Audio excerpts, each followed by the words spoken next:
El día de hoy vamos a ver la parábola de la moneda perdida. Esta parábola la podemos encontrar en el Evangelio de Lucas, capítulo 15, versículo 8 al 10. Realmente esta parábola es corta y pues sí la enseñanza es corta, así que vamos a verla. Lucas capítulo 15, versículo 8 al 10. Dice: ¿O qué mujer que tiene 10 dracmas, si pierde una dracma, no enciende la lámpara y barre la casa y busca con diligencia hasta encontrarla? Y cuando la encuentra, reúne a sus amigas y vecinas, diciendo: Gozaos conmigo, porque he encontrado la dracma que había perdido.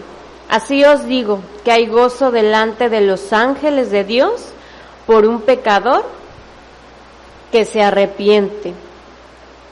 Esta parábola podemos ver que pues es similar, ¿no? Es parecida a la parábola que vimos la clase pasada. Aquí podemos ver que esta parábola también únicamente se encuentra en el Evangelio de Lucas.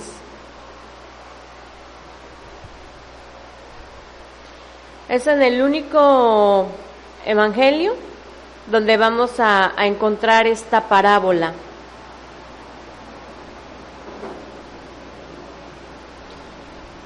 Y como podemos ver, es muy similar a la parábola que vimos la enseñanza pasada, que fue la de la oveja perdida.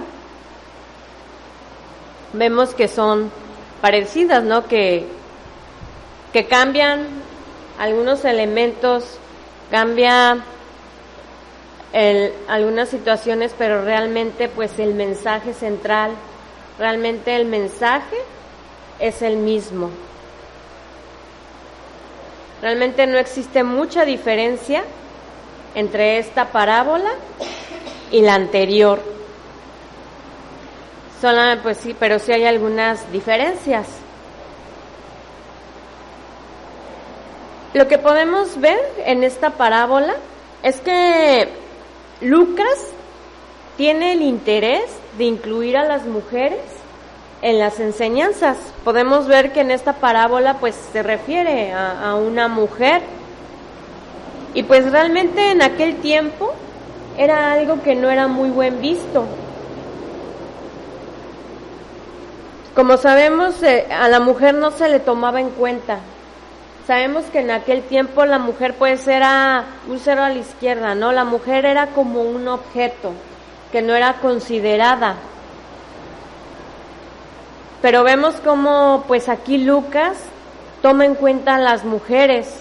Y vemos pues que en esta parábola habla de una mujer. Y lo podemos ver a lo largo del Evangelio como en varias ocasiones, cuando Lucas en algún momento habla de un hombre, de inmediato también menciona a alguna mujer. Vemos que no solamente veía a la mujer como una posesión, ¿no? Como un objeto, que en ese tiempo era así considerada, sino vemos que para él la mujer era pues una parte importante de la enseñanza, ¿no? Era considerada.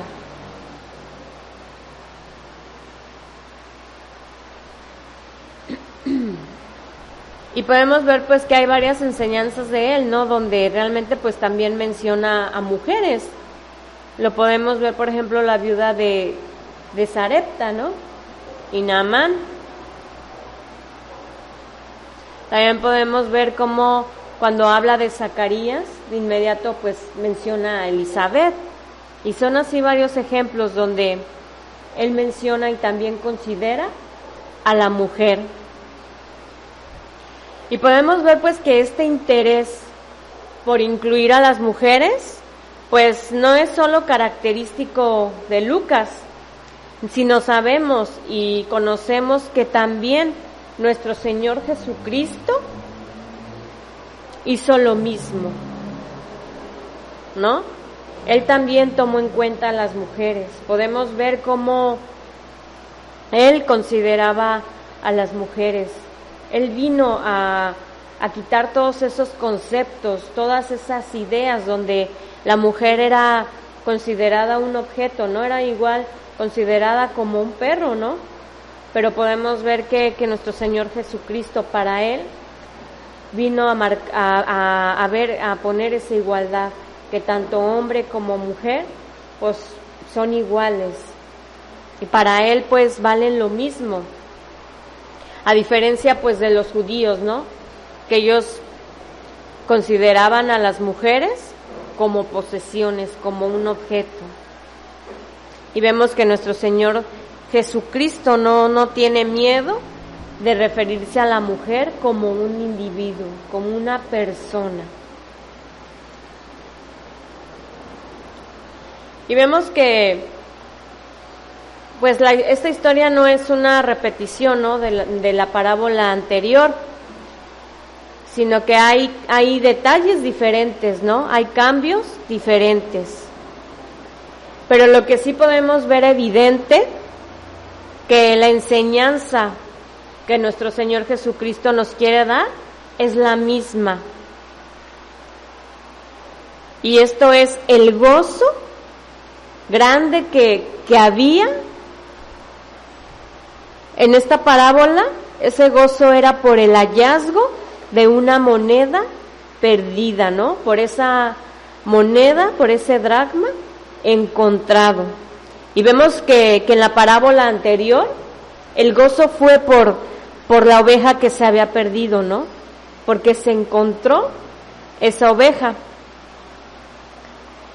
Y pues el mensaje central, el mensaje de esa enseñanza es ese gozo por lo que se había perdido. Si vemos en el Evangelio de Lucas, capítulo 15, versículos 6 y 7, ahí podemos ver el gozo que hubo por haber encontrado esa oveja, ¿no? Dice, y al llegar a casa, reúne a sus amigos y vecinos, diciéndoles, gozaos conmigo, porque he encontrado mi oveja que se había perdido. Os digo que así habrá más gozo en el cielo por un pecador que se arrepiente que por 99 justos que no necesitan de arrepentimiento. Aquí podemos ver, ¿no? Ese gozo que hubo por esa oveja que se había perdido, ¿no? Por la vida de esa oveja. Y podemos ver que no solamente hubo ese gozo para quien lo encontró, sino que compartió con otros ese gozo. Podemos ver que compartió con amigos y vecinos el gozo de haber encontrado esa oveja, y lo mismo pasa en esta parábola que estamos viendo. Podemos ver en el versículo 9 que dice, y cuando la encuentra, reúne a sus amigas y vecinas, diciendo, gozaos conmigo, porque he encontrado la dracma que había perdido. Así os digo que hay gozo delante de los ángeles de Dios por un pecador que se arrepiente. Entonces aquí también podemos ver que esta mujer comparte ese gozo de haber encontrado ese dracma. Vemos que lo comparte con sus amigas, con sus vecinas, ¿no? Y podemos ver cómo se goza por haber encontrado ese dracma. Y podemos decir, pues, ¿cómo se goza? Pues ya tenía 9, ¿no? Pero vemos que a pesar de que tenía, pues, 9 dracmas, ella se puso a buscar una sola. Ella quería encontrar esa dracma que se le había perdido. Podemos ver que la parábola gira en torno a una mujer que había ahorrado 10 dracmas, ¿no? Podemos ver que de eso es lo que habla esta parábola. Sabemos que el dracma equivalía a un denario. Es decir, la remuneración de un jornalero por un día de trabajo, ¿no? Se lo repito, la dracma equivalía a un denario, es decir, la remuneración de un jornalero por un día de trabajo. Aquí por lo que podemos ver, por lo que se puede notar, es que probablemente pues se trataba de una mujer de pocos recursos. Era una mujer que no tenía recursos abundantes. Probablemente, y eso algunos historiadores lo dicen, que probablemente, no es seguro, que a lo mejor esta mujer se iba a casar. Y pues este dinero que ella había juntado, que ella había ahorrado, probablemente era su dote para su vestuario, a lo mejor para lo que iba a necesitar, ¿no? Para esa boda. Y pues realmente pues esto era de suma importancia para ella, ya que en aquel tiempo la mujer que no se casaba no era solamente socialmente inaceptable, ¿no? Sabemos que en aquel tiempo una mujer que no se casaba pues era mal vista, pero además estaba indefensa y destinada pues a la penuria más grande, ¿no? De no casarse. Entonces por eso pues probablemente pues estos ahorros que ella tenía, estas 10 dracmas, eran de suma importancia para ella. Y pues para ella el haber perdido una dracma, pues era algo grave, ¿no? El que ella haya perdido esta dracma, ¿no? Para esta mujer, pues representaba una tragedia, ¿no? Era para ella una gran tragedia y realmente le afectaba el no encontrar esta dracma. Y podemos ver en estos versículos, podemos ver en el desarrollo de esta parábola, pues que esta mujer se pone a buscar con empeño, ¿no? Por todos lados. Y podemos ver que estaba ansiosa por encontrar esa dracma. Probablemente pues la búsqueda no era sencilla, ¿no? A lo mejor por la construcción de la casa, la búsqueda se hace difícil, ¿no? Muchas veces por el tipo de piso a lo mejor no se alcanza a ver, no sé, ya dependiendo de la construcción de cada casa, pero probablemente esta casa pues se ve que era de recursos bajos, ¿no? Era una casa yo creo sencilla, ¿no? A lo mejor se trataba de una casa carente de ventanas, a lo mejor no entraba la luz, era a lo mejor una casa oscura, ¿no? Que no entraba la luz del sol. Y pues no, lo que habla aquí no quiere decir que se tratara de una búsqueda nocturna, de una búsqueda en la noche, sino que era a lo mejor una búsqueda que se realizaba en el día, pero probablemente no entraba la luz, era una casa oscura, ¿no? Donde no se podía ver bien.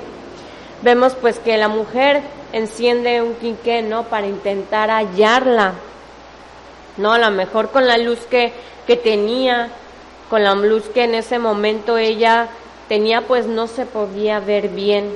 Incluso a lo mejor se puso a barrer, ¿no? Se puso a barrer para a lo mejor encontrarla. Muchas veces, ¿qué pasa cuando nosotros a lo mejor se nos cae una moneda? O a lo mejor cuando a veces se nos cae un botón, ¿no? Un alfiler, ¿qué hacemos, no? Muchas veces a simple vista, pues no lo alcanzamos a ver, incluso se pierde entre el piso. Y lo que hacemos muchas veces pues nos ponemos a barrer, ¿no? Y ya barriendo sale o suena. Entonces a lo mejor pues esta mujer hizo esto, ¿no? A lo mejor se puso a barrer para ver si sonaba, si encontraba esta dracma, ¿no? A lo mejor era un piso rocoso, no sabemos, ¿no? Pero podemos ver al final que ella la encuentra, encuentra esta dracma. Y vemos cómo al encontrarla, pues ella se goza. Hay un gran gozo en ella, ya que pues para ella esto era algo importante. A lo mejor para alguien que tiene mucho dinero, a lo mejor para alguien que tiene recursos, pues no significa mucho en una dracma. A lo mejor pues a alguien con recursos, alguien que tiene dinero, pues se le cae y ahí la deja, ¿no? A lo mejor dice ya después la encontraré o no le preocupa tanto. Pero podemos ver que esta mujer, pues que era alguien que pues no tenía mucho dinero, pues para ella sí era algo importante el encontrar esta dracma, ¿no? Muchas veces a lo mejor a nosotros nos ha pasado, ¿no? Que tenemos lo justo y se nos cae una moneda y ahí andamos, ¿no? Buscándola por todos lados, ¿no? O a lo mejor, ¿qué pasa? Que a lo mejor vamos al mercado, vamos a algún lugar y lo único que llevamos se nos cae. ¿No les ha pasado? Y ahí andamos. ¿Y qué pasa si lo encontramos? Pues hay un gran gozo, ¿no? Porque a lo mejor era lo único que teníamos para comprar en ese momento, o pues era lo único con lo que contábamos. Y yo creo que así pasó con esta mujer. Era con lo único que contaba y al encontrarla, pues hubo un gran gozo, ¿no? Y podemos ver que no solamente pues se quedó ella con ese gozo, sino que compartió ese gozo, esa alegría con sus vecinas y con sus amigas. Y podemos ver que aquí esta parábola de nuestro Señor Jesucristo, pues llega a una parte fundamental, ¿no? La alegría compartida por lo hallado, ¿no? Podemos ver ese gozo que hay. Vemos en el versículo 7 que dice: os digo que así habrá más gozo en el cielo por un pecador que se arrepiente que por 99 justos que no necesitan arrepentimiento. Y también podemos ver en el versículo 10 que dice: así os digo que hay gozo delante de los ángeles de Dios por un pecador que se arrepiente. Entonces podemos ver que nuestro Señor Jesucristo aquí está hablando de ese gozo que hay en el cielo, ¿no? De ese gozo que hay cuando un alma se arrepiente, cuando un alma pues vuelve al redil, ¿no? Cuando un alma perdida que estaba en condenación vuelve a Cristo. Y así también nosotros debemos gozarnos cuando un alma se arrepiente. Debemos gozarnos cuando vemos que un alma viene a Cristo. Y así sea solo uno, con ese uno debemos gozarnos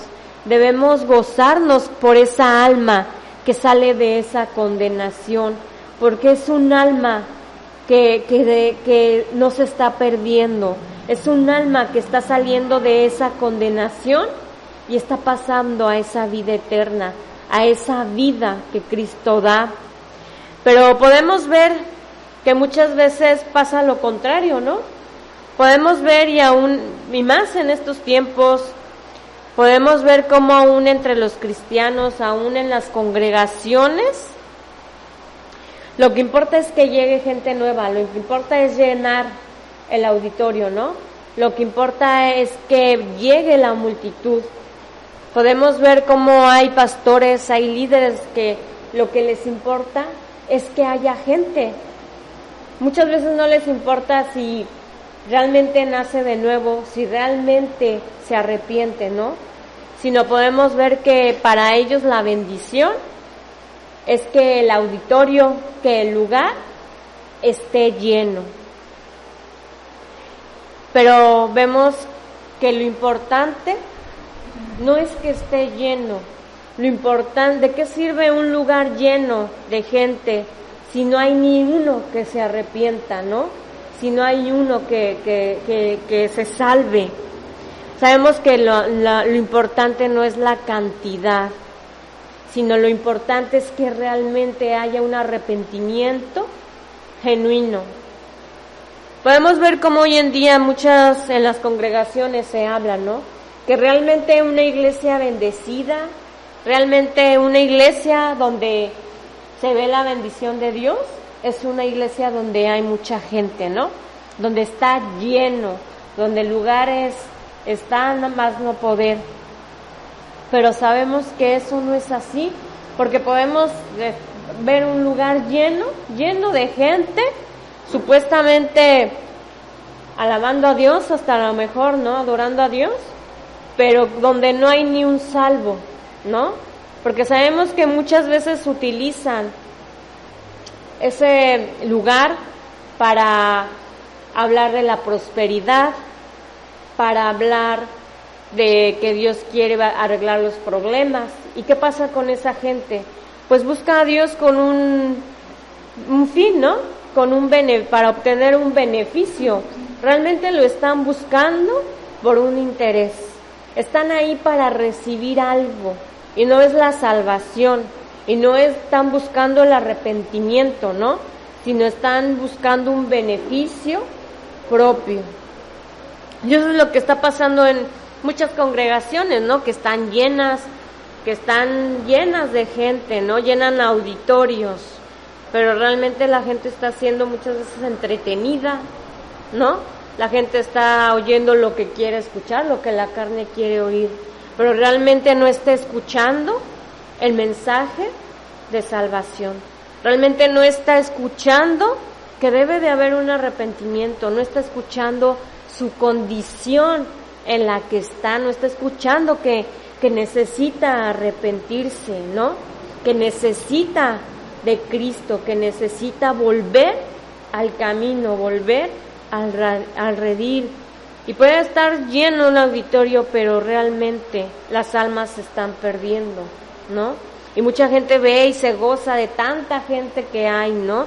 De tanta gente, pero realmente lo importante es que aunque sea una, que aunque haya poca gente, pero que esa gente conozca realmente de Cristo, que en esa gente realmente, así sea uno, haya un genuino arrepentimiento, porque eso es lo que realmente trae la salvación del alma, el arrepentimiento, ¿no? Esa fe en nuestro Señor Jesucristo. Y podemos ver que en esta parábola pues hay dos cosas muy significativas que sobresalen. Primeramente, vemos que nuestro Señor Jesús en ambas parábolas utiliza la frase os digo, ¿no? Esto lo podemos ver en el versículo 7 y en el versículo 10. Eso es una similitud, ¿no?, que hay en estas parábolas. Y la segunda que hay es que después de ese os digo, es el verbo que utiliza, que dice habrá. Y pues esto hace referencia al carácter escatológico de ambas parábolas. Miren, veamos al versículo 7, que dice, os digo que así habrá más gozo en el cielo por un pecador que se arrepiente que por 99 justos que no necesitan de arrepentimiento. Esto vemos que pues está en el tiempo futuro, y sabemos que cuando nuestro Señor Jesucristo regrese habrá un gran gozo, habrá una gran alegría, porque Él está regresando, ¿no? Vemos que Dios se alegrará en el juicio final. Va a haber un gozo y una alegría cuando Él esté anunciando la absolución de estos pequeños, la absolución, ¿no?, a un pecador arrepentido. Y pues Él se alegra más por esto, por esos que se arrepienten, por esos que voltean su mirada a Cristo. Sabemos que así es Dios, ¿no? Sabemos que Él quiere la salvación de los perdidos, ya que pues le pertenecen, Y Él se alegra cuando regresan al redil. Sabemos que Dios se alegra cuando cuando hay alguien, aunque sea uno, que regresa a Él, que regresa a ese redil. Y podemos ver que debe de haber ese gozo también en nosotros, ¿no? De ese gozo de ver un alma que se arrepiente, un alma que regresa al redil. Y podemos ver que aquí con estas dos parábolas, nuestro Señor Jesucristo también quiere aclarar ante sus opositores la naturaleza de su propia misión, en la que Él vino a buscar a los pecadores. Él vino por esas almas perdidas, ¿no?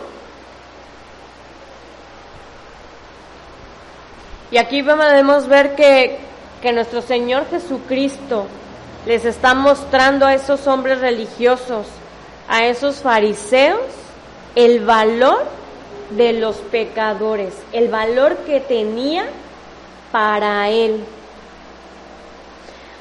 Vimos en clases anteriores cómo pues para los fariseos los pecadores eran los gentiles, ¿no? Y los publicanos. Eso lo vimos en la clase anterior, que para los fariseos los gentiles y los publicanos eran considerados pecadores. Vimos que pues para ellos así los tenían, ¿no? Considerados, y no les daban importancia. Para ellos eran hombres marginados, eran hombres rechazados por ellos. Pero en cambio podemos ver que nuestro Señor Jesucristo nos está enseñando el valor que tiene uno solo de esos pecadores. Podemos ver el valor que Él les da. Él quiere que con uno solo que se arrepienta, con uno solo de esos pecadores que regrese al redil, hay gozo en el cielo. Y ese es el gozo que hay con solo uno de ellos que se arrepienta. Y pues recordemos, ¿no?, que esos hombres eran los marginados, eran los rechazados, eran los menospreciados por estos hombres religiosos. Pero vemos cómo para nuestro Señor Jesucristo eran valiosos. Para Él no los rechaza, Él no los menosprecia, sino va con ellos. Incluso podemos ver que come con ellos, ¿no? Y para ellos y para Él era importante que con uno solo que se arrepintiera, había ese gozo en el cielo.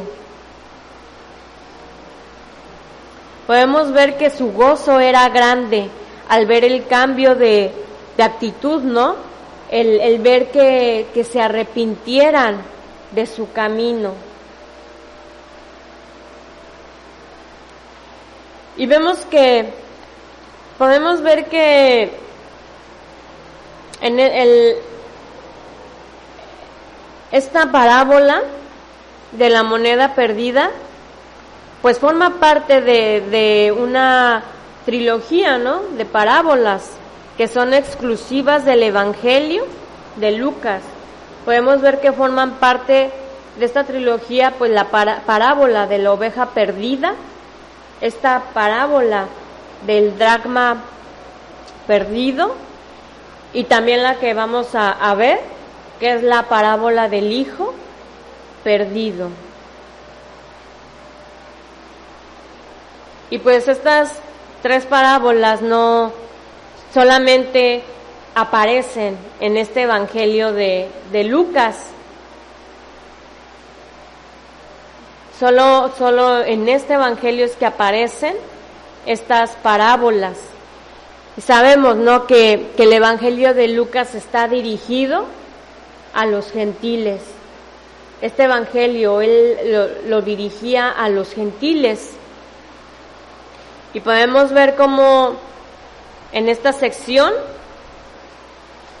Vemos que hay una preocupación, ¿no? Por los marginados, por los despreciados, por los cojos, los ciegos, los pobres, ¿no?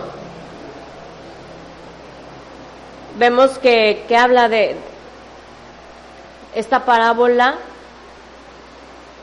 pues esta parábola de la moneda perdida se identifica plenamente con el tema general del Evangelio. Vamos a Lucas, capítulo 19, versículo 10.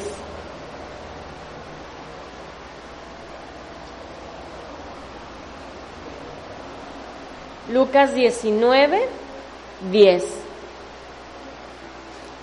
Dice, porque el Hijo del Hombre vino a buscar y a salvar lo que se había perdido.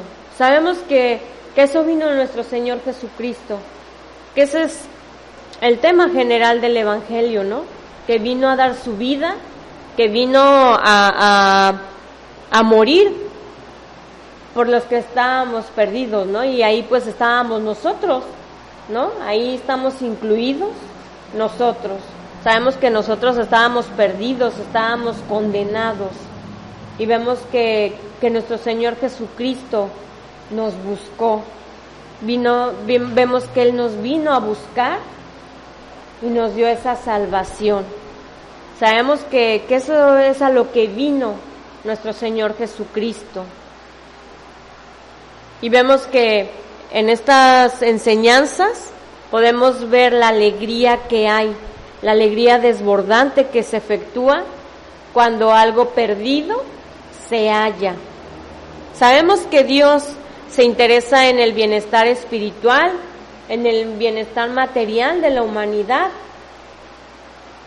¿no? Y sabemos que en el mundo hay gente perdida, ¿no? Sabemos que tanto socialmente como espiritualmente, ¿no?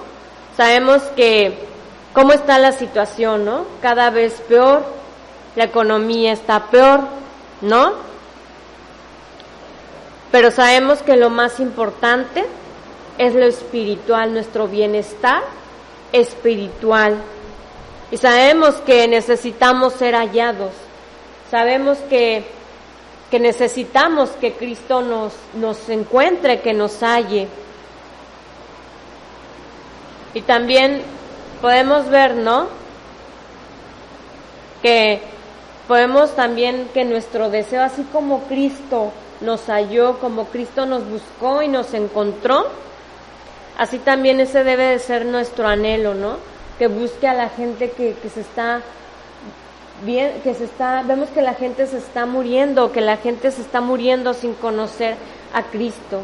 Y nuestro anhelo es de que la gente conozca de Él, que la gente se arrepienta y que venga a Cristo. Ese debe ser nuestro mayor anhelo, que la gente no se pierda, antes que buscar que la gente esté bien económicamente, que esté bien de salud. Sabemos que lo primordial, lo esencial, es su bienestar espiritual, ¿no? Y podemos ver que esa es la alegría de Dios. La palabra no habla de que se alegra porque está bien económicamente, ¿no? Sabemos que eso no encontramos que Dios se goce porque la gente esté bien económicamente, que tenga bienes, que tenga casas, que tenga lujos. La palabra no habla eso, ¿no? Y sabemos que Dios es un Dios bueno y que también quiere que Él suple nuestras necesidades, ¿no? Él suple nuestras necesidades conforme a su voluntad y aún muchas veces nos da hasta de más, ¿no? Pero realmente lo importante, realmente el gozo de Él es cuando hay un arrepentimiento en el corazón del hombre, cuando el hombre se convierte de sus malos caminos y lo busca a Él. Ese es el gozo de Dios, ¿no? Sabemos que el hombre nace en pecado. Sabemos que por ese pecado está separado de la presencia de Dios, ¿no? Sabemos que nosotros así estamos, sabemos que nosotros cuando nacimos, pues nacimos en pecado, nacimos con esa condición pecadora, nacimos con esa maldad, y ese pecado nos separaba de Dios, ¿no? Estábamos completamente separados de la presencia de Dios, andábamos perdidos en nuestros pecados, en nuestra maldad. Pero vemos que cuando a ese perdido, cuando a nosotros, cuando andábamos perdidos, nos predicaron el Evangelio, pues hay una oportunidad, ¿no?, de aceptar o rechazar el mensaje de salvación. Y sabemos que si la persona acepta ese mensaje, el pecador es convertido y salvo, ¿no? Y pues cada que esto ocurre, la alegría en el cielo es como la alegría de la mujer que encontró el dinero que se había perdido. Aquí nuestro Señor Jesucristo quiere dejar bien claro la idea de que el deseo más grande de Dios es que lo perdido se halle. Incluso nuestro Señor Jesucristo había dicho en otra ocasión, y lo vimos, ¿no?, que el Hijo del Hombre ha venido a buscar y a salvar lo que se había perdido. Y aunque podemos ver que la conversión del pecador pues también involucra su voluntad, involucra su decisión, ¿no?, de aceptar o no el mensaje. Sabemos que el hombre tiene que tomar esa decisión, ¿no? Sabemos que cuando nosotros vinieron y nos compartieron el mensaje, nos compartieron el Evangelio, pues hubo una decisión de nosotros, ¿no?, de rechazarlo o aceptarlo. Y muchas veces yo creo que al principio lo rechazamos, ¿no? Yo creo que no fue de inmediato que aceptamos ese mensaje, pero podemos ver que Dios insistió, ¿no?, que estuvo ahí insistiendo para que nosotros volteáramos su mirada a Él, para que nosotros regresáramos a ese redil, ¿no? Pero también aunque vemos que hay esa decisión de aceptar o no el mensaje, el Evangelio de Cristo, esa decisión pues no viene a ser la causa de nuestra redención. Sabemos que esa redención es provista por Dios, no depende de nosotros. Dios proveyó de esa redención en la muerte expiatoria de nuestro Señor Jesucristo.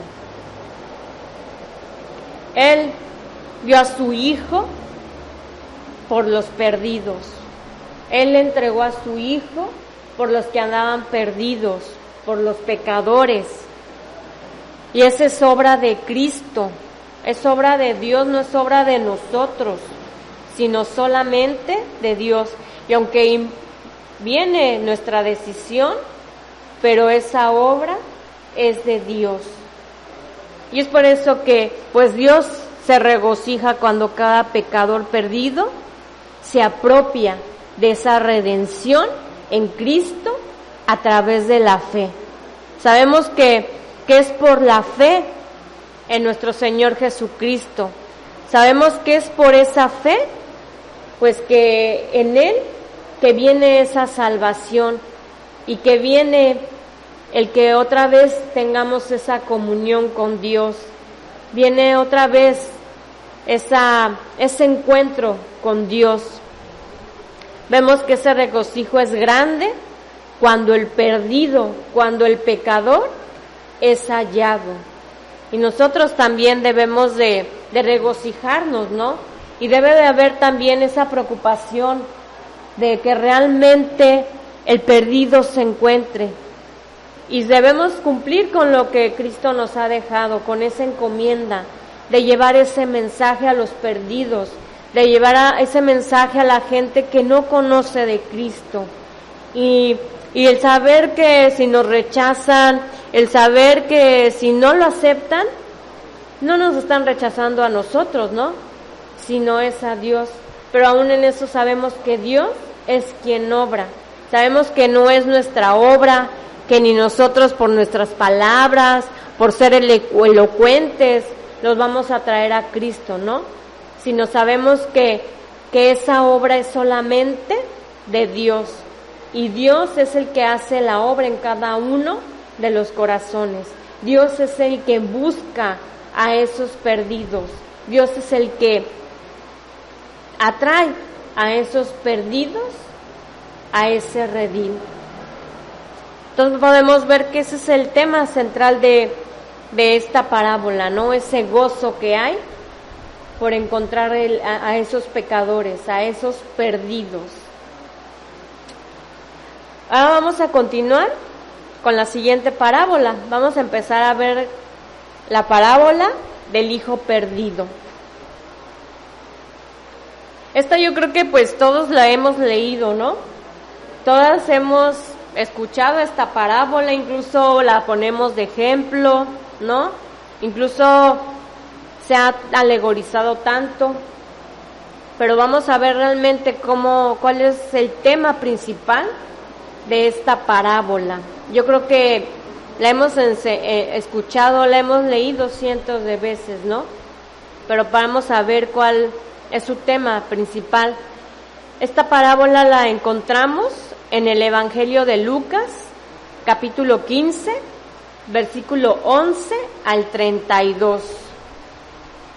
Lucas capítulo 15, versículo 11 al 32. Esta parábola solamente la vamos a encontrar en este Evangelio, en el Evangelio de Lucas, al igual que las dos parábolas que vimos anteriormente, está esta parábola. Estas parábolas pues se encuentran juntas. Entonces vamos al Evangelio de Lucas, capítulo 15, versículo 11. Y dice: también dijo, un hombre tenía 2 hijos, y el menor de ellos dijo a su padre: Padre, dame la parte de los bienes que me corresponde. Y les repartió los bienes. No muchos días después, juntándolo todo, el hijo menor se fue lejos a una provincia apartada, y ahí desperdició sus bienes viviendo perdidamente. Y cuando todo lo hubo malgastado, vino una gran hambre en aquella provincia y comenzó a faltarle, y fue y se arrimó a uno de los ciudadanos de aquella tierra, el cual le envió a su hacienda para que apacentase cerdos, y deseaba llenar su vientre de las algarrobas que comían los cerdos, pero nadie le daba. Y volviendo en sí, dijo: ¿cuántos jornaleros en casa de mi padre tienen abundancia de pan, y yo aquí perezco de hambre? Me levantaré e iré a mi padre y le diré: Padre, he pecado contra el cielo y contra ti, ya no soy digno de ser llamado tu hijo. Hazme como a uno de tus jornaleros. Y levantándose vino a su padre, y cuando aún estaba lejos, lo vio su padre, y fue movido a misericordia, y corrió, y se echó sobre su cuello, y le besó. Y el hijo le dijo: Padre, he pecado contra el cielo y contra ti, y ya no soy digno de ser llamado tu hijo. Pero el padre dijo a sus siervos: sacad el mejor vestido y vestidle, y poned un anillo en su mano y calzado en sus pies, y traer el becerro gordo y matadlo, y comamos y hagamos fiesta, porque mi hijo muerto era y ha revivido, se había perdido y es hallado. Y comenzaron a regocijarse. Y su hijo mayor estaba en el campo, y cuando vino y llegó cerca de la casa, oyó la música y las danzas, y llamando a uno de los criados, le preguntó qué era aquello. Él le dijo: tu hermano ha venido y tu padre ha hecho matar el becerro gordo, por haberle recibido bueno y sano. Entonces se enojó y no quería entrar. Salió por tanto su padre y le rogaba que entrase. Mas él respondiendo dijo al padre: he aquí, tantos años te sirvo, no habiéndote desobedecido jamás, y nunca me has dado ni un cabrito para gozarme con mis amigos. pero cuando vino tu hijo, que ha consumido tus bienes con rameras, ¿has hecho matar para él el becerro gordo? Él entonces le dijo: Hijo, tú siempre estás conmigo, y todas mis cosas son tuyas, mas era necesario hacer fiesta y regocijarnos, porque tu hermano era muerto y ha revivido, se había perdido y es hallado. Aquí podemos ver que esta historia pues gira en torno a un muchacho, ¿no?, que abandona el calor del hogar, que abandona su familia, que abandona su hogar para buscar su suerte, ¿no?, muy distante de su tierra. Esta es la parábola más larga y yo creo, pues, se dice que es la más famosa de nuestro Señor Jesucristo. Y podemos ver, pues, que sí es una parábola larga. Vemos que Lucas, el evangelista, la ubica al final de la trilogía. Y podemos ver, y se dice que es un cierre, que cierra esta trilogía con broche de oro, ¿no? Y como les decía, esta parábola también únicamente la podemos encontrar en el Evangelio de Lucas. Hay algunos comentaristas, hay algunos estudiosos que opinan que el título de esta parábola no es el adecuado.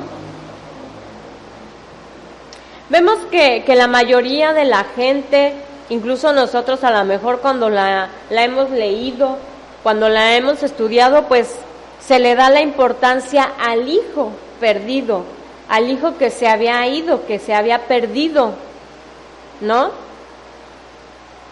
Incluso a lo mejor pues cuando nos hablaron de esta parábola, cuando nos enseñaron de ella, pues yo creo que todos con quien nos comparamos, con quien nos identificamos, pues es con el hijo pródigo, ¿no? Que andábamos perdidos, andábamos en el mundo y pues Cristo vino. Y aunque el nombre de esta parábola, que es el hijo pródigo, se ha hecho pues ya normal, se ha hecho pues como ley, ¿no?, por la costumbre, pero vamos a ver que realmente el punto importante no es el comportamiento del hijo en esta parábola, sino realmente lo importante es el comportamiento del padre que gozoso, con amor, perdona al hijo. Realmente lo importante es la actitud que tiene el padre. Realmente lo importante es el gozo con el que el padre recibe a su hijo a pesar de lo que había hecho. Y a lo mejor muchas veces cuando lo hemos leído, pues es lo menos importante para nosotros. A lo mejor para nosotros lo importante ha sido lo del hijo pródigo, ¿no? ¿Por qué? Porque nos identificamos con el hijo, nos identificamos como ese hijo que andaba perdido y pues se encontró. Pero vamos a ver que un punto importante es el comportamiento del padre, la actitud que toma el padre en esta parábola. Debemos ver el comportamiento del padre en cada una de las acciones que realiza, desde el inicio hasta el final de la parábola. La mayoría pues nos vamos al comportamiento del hijo, ¿no?, que se va, se pierde en el mundo, se pierde en los placeres y regresa. Pero podemos ver el comportamiento del padre. Podemos ver que el padre le da libertad a su hijo para que se marche, ¿no? Podemos ver en los primeros versículos cómo pues el hijo le pide su herencia, ¿no? Le pide los bienes. ¿Y qué hace el padre? Le ruega, llora y le dice que no se vaya, o retiene los bienes y no se los da. Vemos que no hace ninguna de estas cosas, ¿no? Vemos que no lo detiene, que no le ruega, vemos que aún, ¿no?, le da los bienes para que se vaya.